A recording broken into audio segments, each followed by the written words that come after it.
situación de mucho dolor, de mucha injusticia, de no creer lo que había pasado. Fernando de rodillas, levantando su mano derecha como pidiendo clemencia. Obviamente no la tuvo.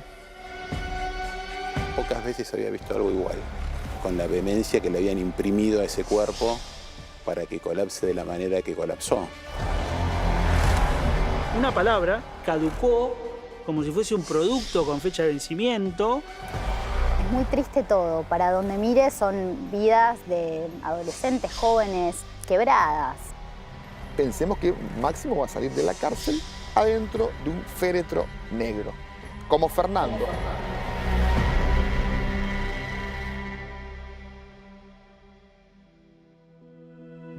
Fer era un chico bueno, decente, honesto, tenía muchísimos amigos. Es muy cariñoso, muy bueno, tranquilo, sin vicio, nunca te exigía, no exigía nada, se conformaba con lo poco, con lo que se podía. Nos íbamos justo a hacer las compras, me hacía algunas bromas. El último Navidad que pasamos, el año nuevo que pasamos juntos, ingresó a la Facultad de Derecho y yo tenía los pechos inflados de orgullo, teniendo tanta fe en él. Yo le dije, este 2020 va a ser nuestro, el año de nosotros, le digo.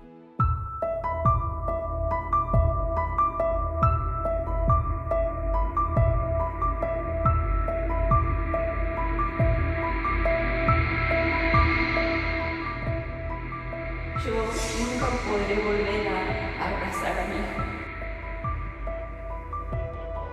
Bueno, yo diría que Fernando Báez Sosa era un chico bueno, muy educado, hijo único, criado por dos padres muy laburantes, Silvino, Graciela, llegaron de Paraguay.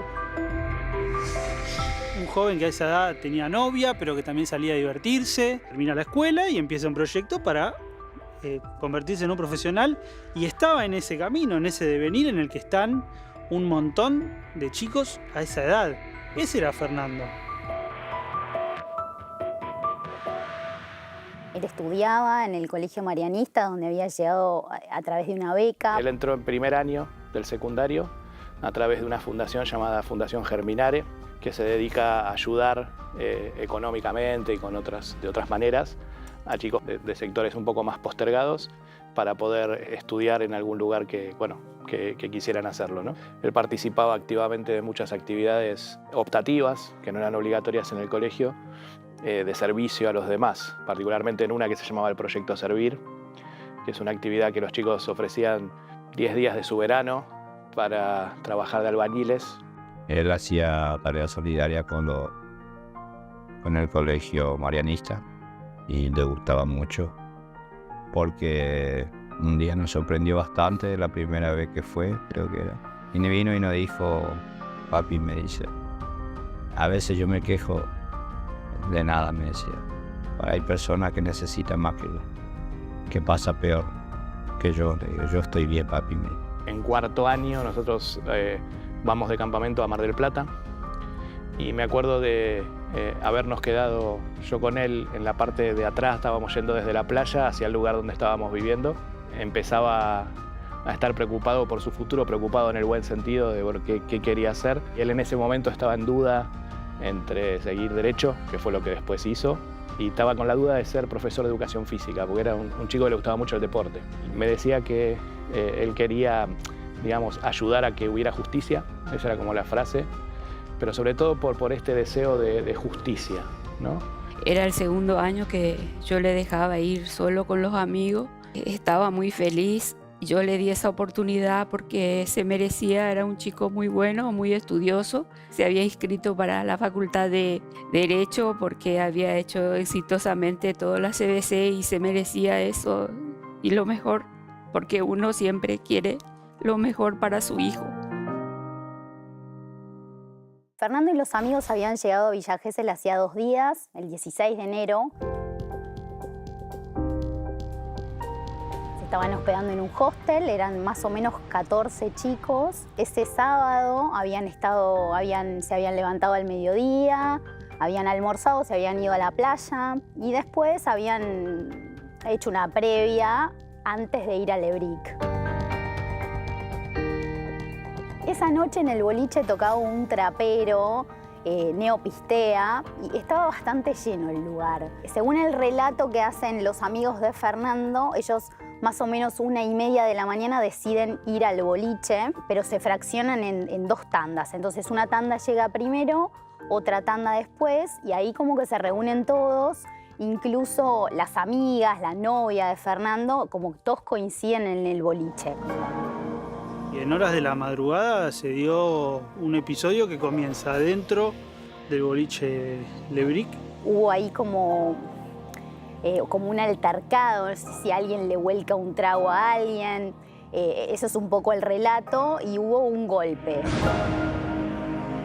Y ahí la seguridad decide dividir y sacar al grupo de Fernando, que es a los que sacan primero, y después sacan a los rugbyers por la puerta, por la cocina, que es la puerta de servicio.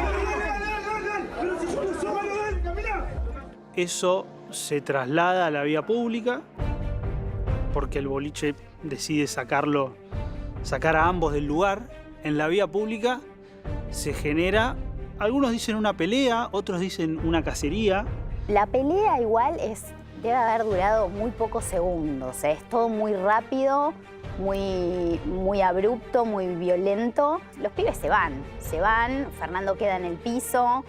Justamente como los amigos habían sido golpeados y demás, muchos se fueron corriendo. Entonces ahí empieza, todo que lo viene a asistir gente.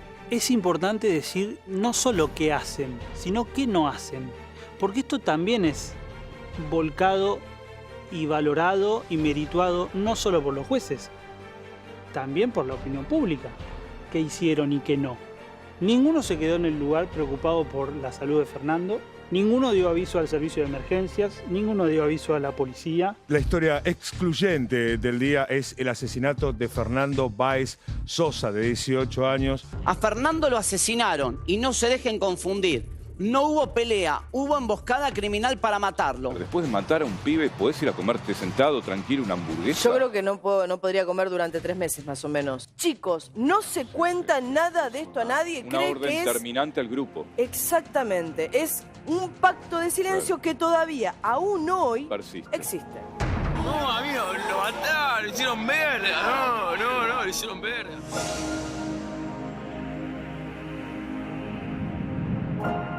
El ataque en manada en realidad se le empezó a poner ese nombre alrededor del 2016 por un evento, una violación que hubo en España, pero son los antiguos ataques en patota y generalmente tienen una única víctima, pero un objetivo claro que en líneas generales es ultimar a la víctima. En los ataques en manada, ya sea por todos los neurotransmisores que libera el cerebro, hacen que esa corteza, que es el límite entre lo racional y lo irracional, se empiece a permeabilizar. Y esa permeabilidad que se genera permite que los impulsos que vienen de la amígdala pasen cuando en realidad no deberían pasar. Esos fenómenos pasan cuando los ataques son en manada.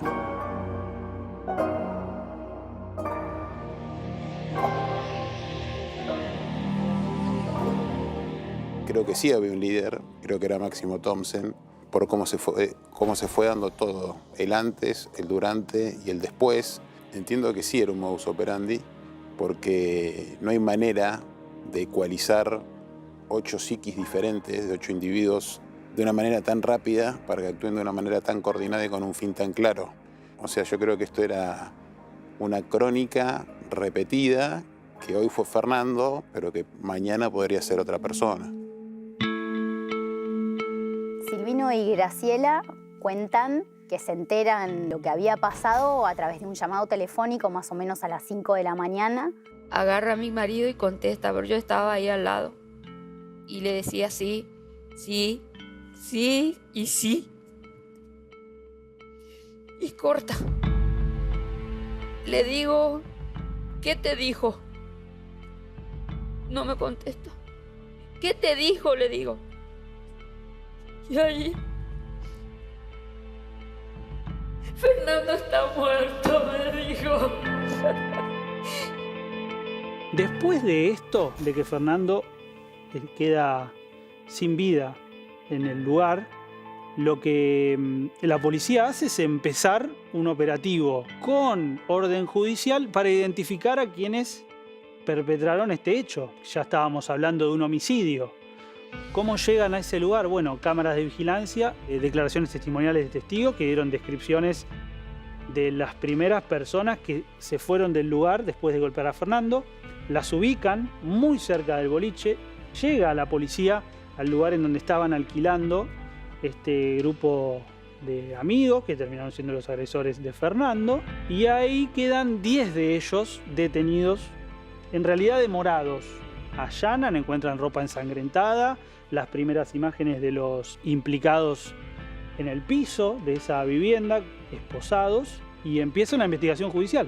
Yo la verdad que me quedé en shock, no lo podía creer, sobre todo porque él me hablaba en ese momento de que había habido un conflicto en el boliche, de que había una especie de pelea, no teníamos mucha información. Y la verdad que Fernando y su grupo de amigos no era un grupo de chicos que uno imaginara en una situación de ese tipo, involucrados en una situación de pelea, ¿no? Al otro día tuvimos la oportunidad de acompañar a Silvino y a Graciela en el velorio de Fer y a todos sus amigos. Fue una situación de mucho dolor, de mucha injusticia, de no creer lo que había pasado, de ver la vida truncada de un chico de 18, 19 años con todo por delante, de esa manera tan injusta, tan violenta, tan repentina, hijo único, con todo el esfuerzo que él estaba haciendo por salir adelante. Antes de irse de vacaciones fue a inscribirse porque había terminado la CBC. Y le dije, no te vas a enojar si no te acompaño. No, mami. Y eso me quedó también en el recuerdo. Cuando llegó, dijo, ya está. Mamá, llamame doctor Fernando. Voy a hacer como burlando, me decía. ¡Bravo! Un par de días después de que ocurrió el hecho, Graciela, la mamá de Fernando, contó que Fernando se había anotado en la Facultad de Derecho y que quería ser abogado y que tenía a Fernando Burlando como un referente. Se gestó una reunión en el colegio al cual había asistido y a esa reunión asistí yo en representación del estudio con uno de mis hijos, Federico. Realmente nos sorprendió porque fuimos examinados. Cómo veíamos el caso, de qué forma abordaríamos la defensa de los padres de la víctima, de Fernando Báez Sosa. Y después de eso, recuerdo perfectamente que Graciela se paró y se abrazó a Federico. Y ya a partir de ahí no hubo marcha atrás. Alejo Milanesi y Juan Pedro Guarino eran parte de ese grupo de rugbyers, porque así se los apodó, que atacaron a Fernando. Conformaban los grupos de WhatsApp que ese entorno tenía.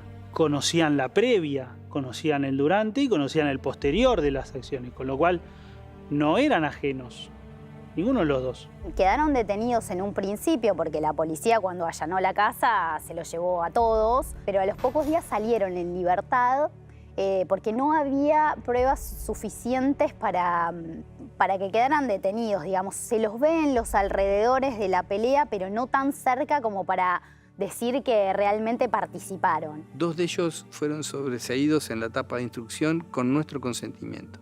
Y después hubo un rugbyer número 11. El rugbyer número 11 es un rugbyer polémico. ¿Por qué? Porque es menor de edad. El rugby número 11, Tomás Colazo, bueno, fue un poco similar a lo de Guarino y Milanesi, también se lo investigó, pero como no hubo pruebas contundentes, quedó en libertad. Hubo 2 movilizaciones que a mí me marcaron mucho en lo personal. Una por ahí más privada, que fue un mes y medio después fue justo unos días antes de la pandemia, que Fernando hubiera cumplido años. Otra cosa mucho más masiva, que fue la marcha por el primer mes del asesinato de Fernando en el Congreso. Hoy se cumple un mes del fallecimiento de mi hijo y quiero invocar a todos para esta tarde, para que nos encontremos todos frente al Congreso, para que se haga justicia por mi hijo. Hoy es el día para demostrar a mi hijo que fue injustamente asesinado. Creo que mi hijo me da fuerza y estoy en esto. Hasta el último suspiro voy a estar hasta que se haga justicia.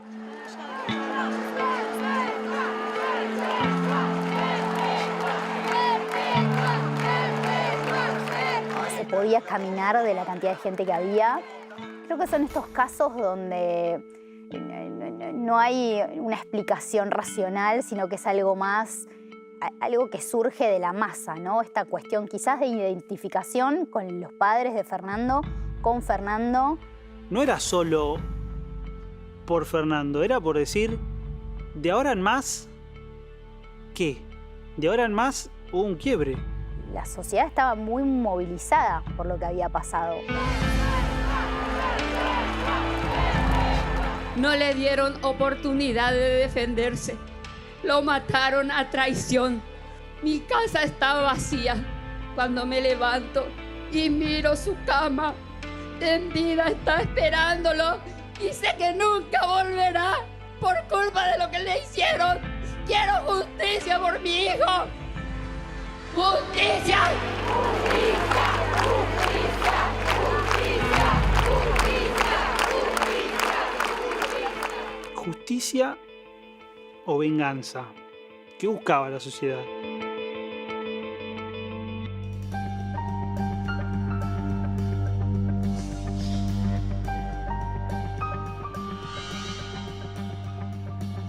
El 2 de enero, en Dolores, comenzará el juicio a 8 rugbyers por el crimen de Fernando Báez Sosa. Se espera que los acusados sean llevados hasta los tribunales de esa ciudad para presenciar el comienzo del juicio. Nunca hablaron, jamás declararon, jamás dieron explicación alguna sobre la brutalidad que desataron sobre Fernando Báez Sosa. El primero de ellos es Máximo Thompson, de 21 años, está procesado con prisión preventiva. Misma situación para Ciro Pertossi, de 20 años, Lucas Pertossi, de 22 años, Luciano Pertossi, de 20 años, Matías Benicelli, de 21 años, Enzo Comelli, de 21 años, Blas Sinali, de 19 años y Ayrton Viola, de 21 años, todos ellos procesados con prisión preventiva.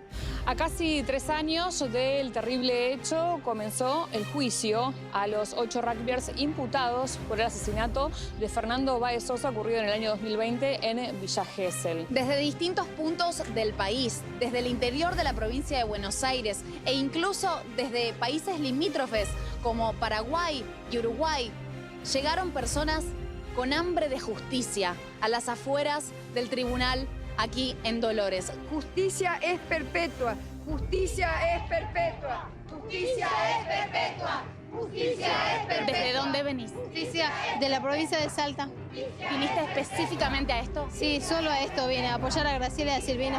¿Y por qué querés apoyarlos? Porque me parece una crueldad lo que hicieron estos asesinos. No merecen salir nunca más de la cárcel. Durante todo el proceso del juicio estuvieron representados legalmente por Hugo Tomei. Se ve que las familias creyeron que lo mejor era que todos estuvieran representados por un solo abogado. Primero, en cuanto empezó el juicio, él trató como de pedir la nulidad de las pruebas y con eso supuestamente como que se cayera todo, ¿no? Por unanimidad rechaza la nulidad deducida y la petición del doctor Tomei. Cuando le dijeron que no hacían lugar a todas las oposiciones que presentaba, él trató hasta último momento de decir que no había sido un homicidio premeditado, sino un homicidio en ocasión de riña, algo que tiene una pena muchísimo menor. Había 2 líneas en el juicio planteadas muy claras, pero muy claras, ¿eh? Una muy cargada de ferocidad y de violencia fue un acto cruel de principio a fin, que es el de la acusación, y otro es el de la defensa, de decir no, fue un episodio espontáneo, es decir, no premeditado. Entre esos 2 términos estuvo el juicio. Nombraron uno a uno a los rugbyers, gritándoles asesinos. Incluso hubo momentos de tensión y momentos también de muchísimo apoyo cuando salieron los papás de Fernando Báez Sosa. Era la oportunidad que tenía para decir todo de cómo era Fernando, de cómo éramos felices antes de que no pasara esto y de los infelices que somos ahora. Me llamó la atención de los presos que me miraban fijamente y en ningún momento bajaron su mirada. Sentí como madre que no estaban arrepentidos para mirarme de esa manera. Solo quiero justicia. Yo no busco venganza. Lo que nosotros vivimos con Silvino es un calvario que nunca va a acabar. Estamos condenados de sobrellevar este dolor. Tratamos de aprender a seguir con este dolor de a poco. Estos asesinos quisieron matar a mi hijo. Si no era mi hijo, era otro. Fernando había ido a Lebric, por otro lado este grupo también, cruzan la calle y se quedan enfrente. Fernando compra un helado, una cuestión que ya estaba terminada. Este grupo se puede apreciar a partir de las cámaras, se quedan acechando al grupo Fernando porque enfrente de la puerta de Lebric había un grupo de policías que estaban haciendo custodia. En un momento este grupo de policías sale corriendo hacia la vuelta de Lebric porque había un altercado y es el momento en que aprovechan para atacarlo directamente. Lo atacan por la espalda, lo golpean al mismo tiempo y hacen que caiga prácticamente desvanecido de rodillas. Y ahí se produce el ataque por el resto de los imputados. Para nosotros existen elementos de prueba a partir de las imágenes y los testimonios. Hay 23 testigos presenciales de esta agresión. Siempre quise escuchar cómo fue realmente que asesinaron a Fernando y hoy llegó ese día. En un momento me sentí re mal ver cómo atacaron a Fernando.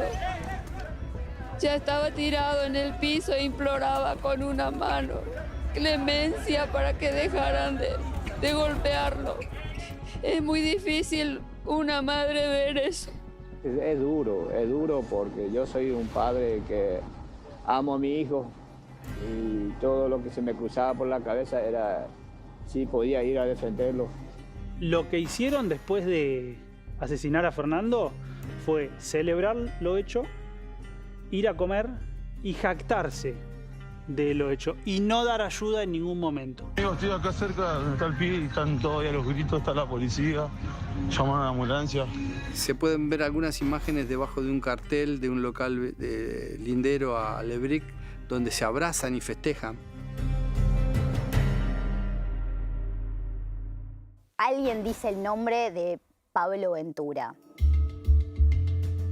Pablo Ventura era un compañero de clase de los acusados que sufría bullying, que lo cargaban. Para ellos era una persona de la cual se reían, se burlaban desde su aspecto físico. Era un chivo expiatorio Pablo Ventura. Cuando hacen el allanamiento en la casa donde se estaban alojando los rugbyers y están todos cuerpo a tierra, digamos, el relato que se hizo en su momento fue ese. Pablo Ventura ni siquiera estuvo en el lugar. Pablo Ventura estaba en su casa en Zárate durmiendo la siesta. La policía llegó a la casa y se lo llevaron. Estuvo 4 días en un calabozo en Villa Gesell, la familia desesperada, el padre yendo atrás del patrullero con el auto. Después se determinó que, gracias a unas cámaras, Pablo había estado cenando con los padres en un restaurante y entonces se ve que claramente era imposible que estuviera en 2 lugares al mismo tiempo. Conocía, simplemente de vista, del boliche, que es la ciudad chica, Zárate, obviamente, entonces nos conocemos todos con todos. Describe a la perfección lo que significa, primero, acusar a un inocente. Lo calificó Ventura como un acto de cobardía, los miró a la cara cuando se fue, me parece que tenía ganas de decirle un par de cosas, porque lo que vio esa familia obviamente es irreproducible. La verdad, muy de cobarde nombrar a alguien cuando fuiste vos el que lo hizo.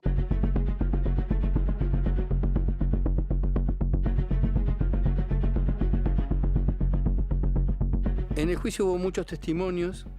Uno muy importante es el de D'Alessandro, que es uno de los chicos del grupo de Fernando. Es muy importante porque permite demostrar que no era el grupo el objetivo de los agresores, sino que era solamente Fernando. Era una emboscada que hicieron para matar a Fernando. Se aseguraron todo. era Fernando y a los compañeros no podían defenderlo.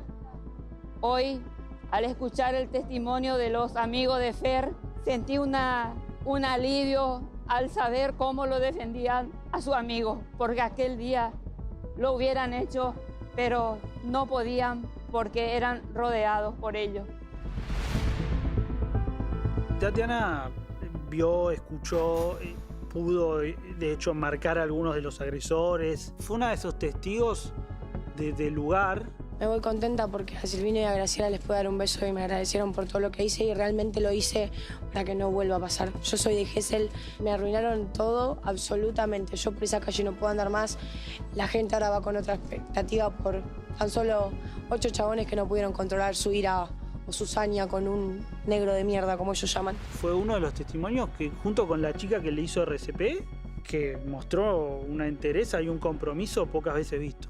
Todo el tiempo cuando yo hablaba de cómo se hacía el RCP justificándome, yo estoy certificada por la Cruz Roja, me contradecían con algo y me preguntaron, bueno, pero el RCP, si hay traumatismo, no hay traumatismo, se puede hacer, no se puede hacer, pero lo movieron. Yo dije, prefiero que haya una costilla rota y una persona viva a no hacer nada y tener una persona muerta.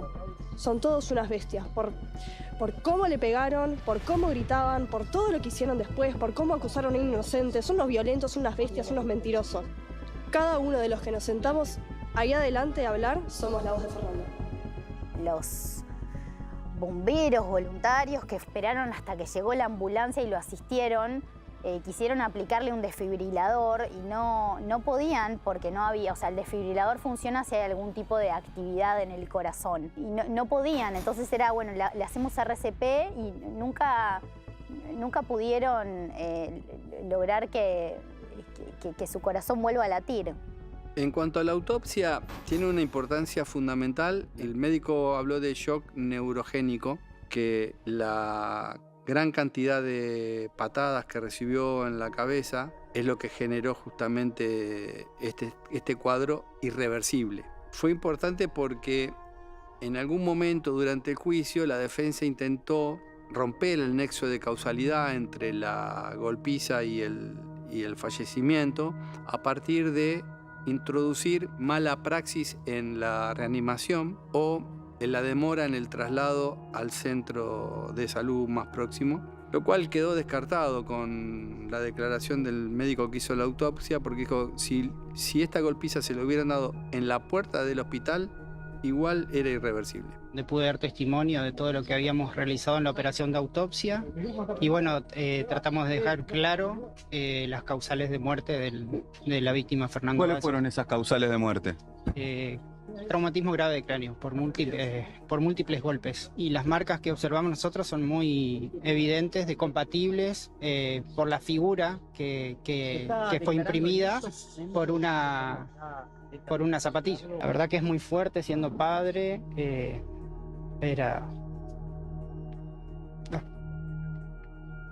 Perdón. Uno de los testimonios que a mí más me chocó es el de un perito que llevó la defensa.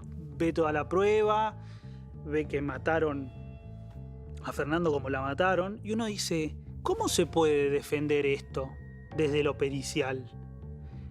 ¿Es defendible? Se hizo mal la autopsia, no sabemos qué golpe le causó la muerte. La autopsia revelaba que tenía un golpe con la impronta de la zapatilla de Máximo Thompson en su rostro, era categórico. No hubo disidencia de los jueces, no es que dos votaron a favor y uno en contra, no. Dijeron la causal de muerte es consistente con lo que dice la autopsia. Una muerte por la multiplicidad de golpes. De todo el grupo había una sola persona que tenía ¿qué? Tenía zapatillas negras. Todo el resto tenía zapatillas claras. Y las tenía manchadas de sangre y se llama Máximo Thompson. Máximo Thompson reconoció que la zapatilla era suya. Se hicieron pericias en los pies de los imputados y en las plantillas de las zapatillas y obviamente hubo correspondencia entre el pie de Thompson y esta zapatilla.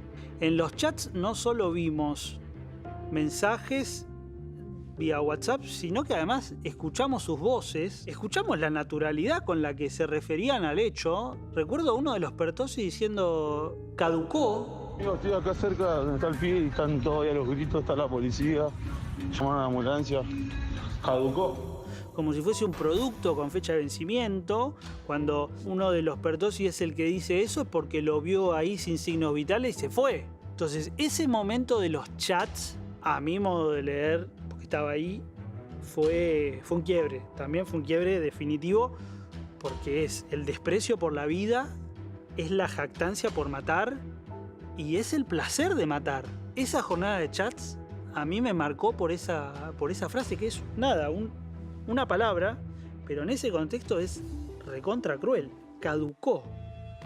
No lo podía creer. Caducó.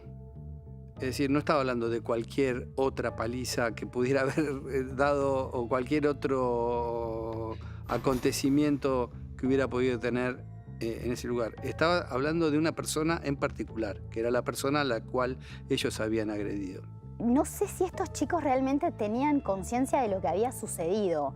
Porque si realmente tenían conciencia y estaban intercambiando esos mensajes, entonces son todos unos psicópatas. Para mí, ellos creían que los habían mandado al hospital, por decirte, con un par de quebraduras. No estoy diciendo que esté bien, me parece terrible, pero eso ya lo habían hecho. Y eso ya lo habían hecho. En Zárate hubo un testigo que vino y contó. Manejaban un nivel de violencia importante. Y esta no, digamos, y acá se les fue de las manos. Y yo siempre digo, si hubiéramos estado ante un grupo de pibes que se les fue la mano, que golpearon de más, que hicieron algo que no querían, con posterioridad hubiéramos encontrado mensajes a sus padres o a sus amigos diciéndole qué cagada nos mandábamos. Se nos fue la mano. Matamos un pibe sin querer. Lejos de eso, los mensajes eran, le dimos vida, somos los demoledores. Realmente estamos totalmente convencidos que los 8 condenados quisieron terminar con la vida de Fernando.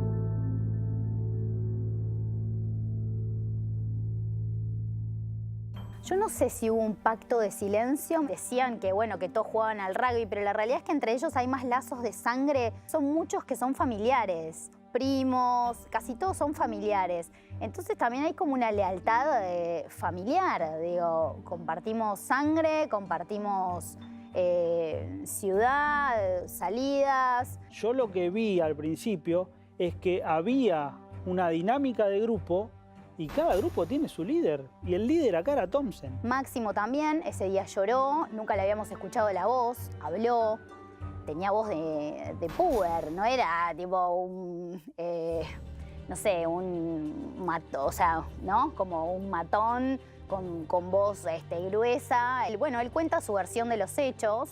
Lo que trae es que básicamente lo habían golpeado a un amigo, que él va a defender a un amigo. Y esta cuestión de no darse cuenta, de no dimensionar lo que ocurrió en esa pelea, en esa golpiza callejera. ¿Qué influencia tuvieron los videos en este expediente, en esta causa? Muchísima, porque contábamos y vimos los videos de la Municipalidad de Villa Gesell, de los domos de seguridad, que esos son públicos, por supuesto la seguridad pública.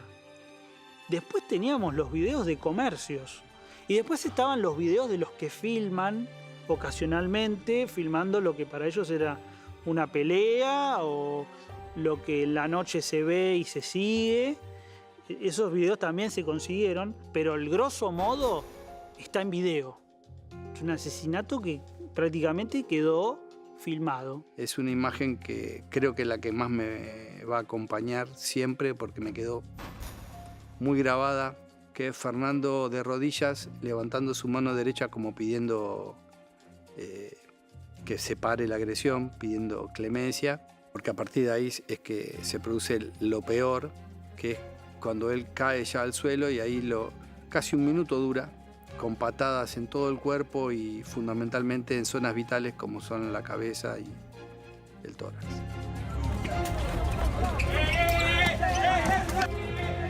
Me costó horrores ver la forma como asesinaron a mi hijo. Es una angustia impresionante que nunca podré olvidar. Cuando mi hijo levantaba su mano implorando piedad mientras le seguía dando patadas otras patadas y tenía esa sensación como madre de tirarme sobre él, de poder ayudarlo para que esas patadas fueran para mí.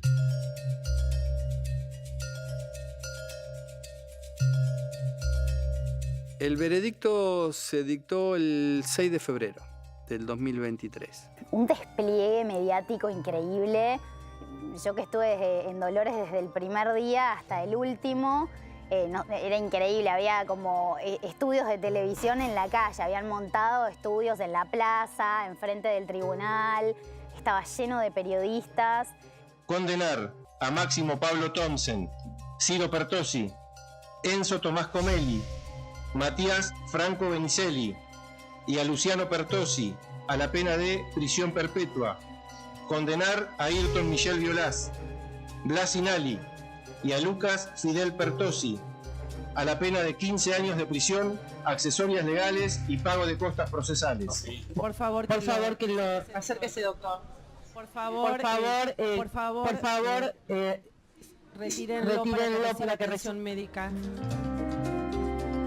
Una justicia contemplativa, una justicia que no atienda a las súplicas de una víctima, sino a la contemplación, tal vez hasta incluso de la juventud de los acusados, no es justicia. Obviamente no estuvimos de acuerdo, y de hecho fue motivo de un recurso de casación nuestro, que 3 de los condenados fueran condenados por partícipes secundarios. Para ello el tribunal de juicio entendió que el dolo homicida había nacido cuando Fernando ya estaba indefenso en el suelo y no antes. Y como estos 3, a su criterio, no lo habían golpeado a Fernando, no habían participado de ello.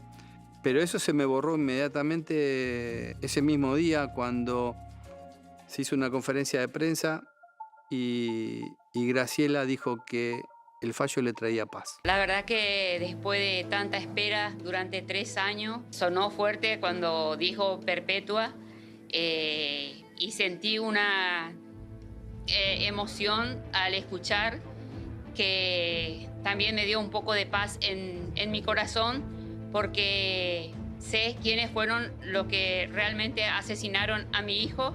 Y a Fernando lo vamos a llevar todos los días con nosotros, presente en todo momento, como vinimos haciendo desde que pasó todo esto. Que vamos a seguir luchando día a día para que quede firme la sentencia de estos asesinos.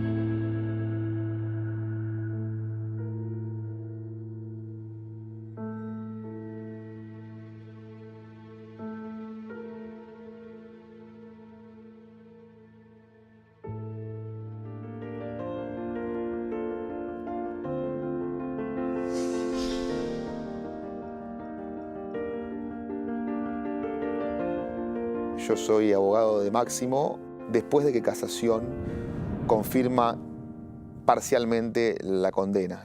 Empiezan a hablar porque se ha roto la defensa conjunta del doctor Hugo Tomei y hay al menos 2 de los condenados, Matías Benicelli a la izquierda, Máximo Thomsen a la derecha, que han cambiado su representación legal. Ahora ya tenemos que hablar en plural porque Tomei ya no tiene a todos los rugbyers bajo su ala, se les están abriendo. Máximo se decide a hablar porque quería hablar, porque cuenta, lo que está contando es la pura verdad lo que ocurrió, porque yo le dije, Máximo, vos tenés que hablar.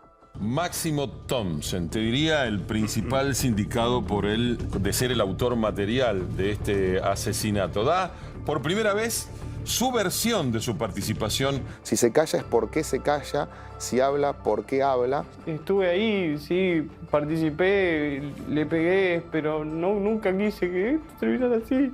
El año pasado decimos se van a quebrar, alguien va a romper el silencio. Yo no creo que haya habido un pacto de silencio, yo creo que hubo una estrategia procesal equivocada, basada en guardar silencio. Pienso que los perjudicó absolutamente a todos, fundamentalmente a Máximo, porque Máximo cobra una relevancia y lo coloca en una posición de líder que no tiene. Es difícil, porque también es un cargo de conciencia importante. Uno empieza a repasar la prueba con lo que dice Máximo y va encajando dócilmente e incluso va arrojando luz sobre los hechos. Con respecto a la declaración de Thomsen, en lo personal considero que es 100% una estrategia jurídica. La enorme pena a la cual fue condenado Era la única estrategia que le quedaba por jugar. No creo en lo absoluto que sea una persona frágil que se haya quebrado, sino creo que es una persona la cual tuvo que amputar su propio ego, ir a lo más llano posible. De alguna manera yo considero que estéril, invertir los roles, pasar de victimario a víctima. Por un lado no hubo dolo. ¿Y entonces qué hubo? Homicidio en agresión. No hubo dolo de homicidio, hubo dolo de participar en una pelea. Que eso es lo que se castiga en el homicidio en agresión. De participar en una agresión, en un acometimiento de uno contra muchos, que está mal, está pésimo y tiene una sanción y hay que aplicar esa sanción. Por eso es claro que no hay un concurso premeditado para matar. Yo solo me acuerdo que entré pateando. Sí, cuando vi en el juicio que estaba mi zapatilla, todo, yo dije, sí, es mía. Él en esta nota dice que él vio a uno de sus amigos que entraba en una pelea y él se metió para defenderlo y entró tirando patadas al aire. Eso fue que por alguna razón desconocida, la zapatilla de Máximo se apoyó y presionó. Si somos culpables de algo, que nos culpen por lo que pasó, no por algo que dicen que pasó. Es posible que ante un determinado cuadro la persona tenga lagunas, pero no es posible ni creíble que esas lagunas justo coincidan con todas las pruebas que lo comprometen. Cuando muestran una zapatilla que era de él, que tenía el ADN porque estaba la sangre de Fernando en esa zapatilla y que en el rostro de Fernando estaba la huella de la suela de esa zapatilla, algo que es incontrastable e indubitable. Es una prueba efectista, no efectiva, porque hubo un juicio mediático paralelo, pero que no prueba nada. ¿Por qué no prueba nada? Primero, la sangre en la zapatilla que había no necesariamente es porque él le dio una patada. Él pudo haber pasado caminando por donde había caído sangre de Fernando que otro le pegó. Con lo cual, la sangre en la zapatilla la podía tener cualquiera que estuvo en el lugar. Ahora, no me hago el sonso, no lo eludo elípticamente. ¿Qué es la marca de la zapatilla? Cualquier cosa menos un golpe. Primero no es verdad porque las imágenes muestran otra escena, pero además él no entró tirando patadas al aire. Él tenía una zapatilla que dejó marcada la impresión de su suela, así que imagínense la violencia, la ferocidad con la que le pegó a Fernando en la cara y en el cuello. Eso no se produce porque él pateara al aire. ¿Sabes cuántos golpes tenía Fernando en su cuerpo? 7. De esos 7 golpes, 2 eran del desfibrilador. Es decir, Fernando tenía 5 golpes en el cuerpo. Menos de un golpe por imputado. Alguien, irónicamente, va a decir, ¿de qué murió Fernando? Sí, no, Fernando murió evidentemente murió por los golpes. Lo que quiero decir es que esta violencia inusitada de la que se habla no fue tal. ¿Y qué hacemos con su cliente? ¿Le damos un premio? No, por supuesto que no. Le damos un castigo, le aplicamos una sanción, no la perpetua. Pensemos que Máximo va a salir de la cárcel adentro de un féretro negro. Si él hubiera declarado en el juicio, en el momento que tenía la posibilidad de hacerlo, todo lo que dijo en esa entrevista, no hubiera cambiado en nada el resultado del juicio. A los papás de Fernando le diría que es claro que la única víctima es Fernando. Es claro que ellos son también víctimas por haberle ocurrido lo que le ocurrió. No está controvertido eso, no es una afrenta contra su hijo, no es una afrenta contra ellos, más bien es una lucha por el concepto de la justicia. Yo entiendo que ellos me pueden responder, para mí justicia es perpetua. Si yo estuviera en su lugar, sí, efectivamente, justicia es perpetua. Pero por eso, en la práctica de la justicia, está el fiscal que acusa, el defensor que defiende y el juez que es un tercero imparcial que decide. Porque cuando nos toca de cerca, siempre la justicia es perpetua.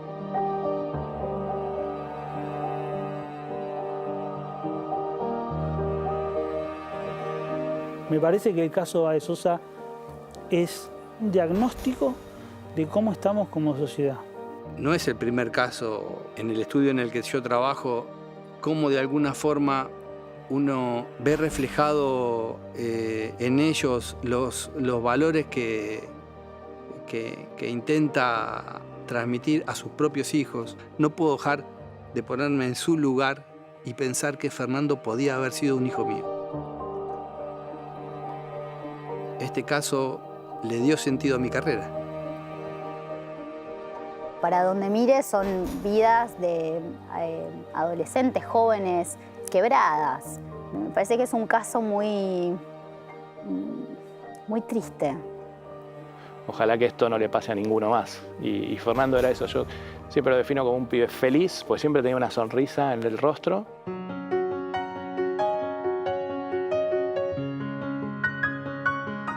Si Fernando estuviera acá, no sé, le diría gracias por su vida, le diría gracias por su ejemplo, le diría que siga adelante, que esté mucho con sus papás, que esté mucho con sus amigos, que siga siendo el buen pibe que es.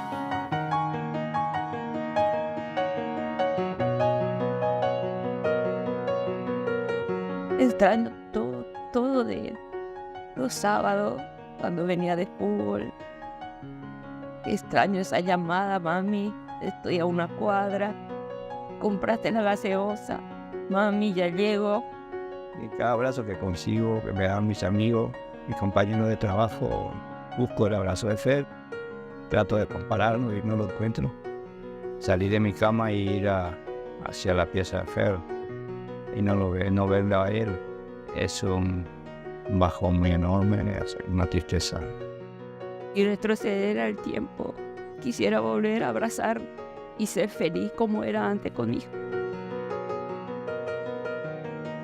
Hay muchas cosas que a veces saco y reviso y encontré hace poco la carta. Creo que dentro de 10 años voy a estar haciendo lo que me gusta y disfrutando mi vida. Quiero poder cumplir mis sueños, objetivos y las expectativas que tengo. Darles regalos a mis papás, tratando de darles lo que me dieron: amor, familia, amistades, cariño, unión, felicidad, conocimiento, viajar, conocer y conectarme. Mi visión es conectar, amar, brillar, servir.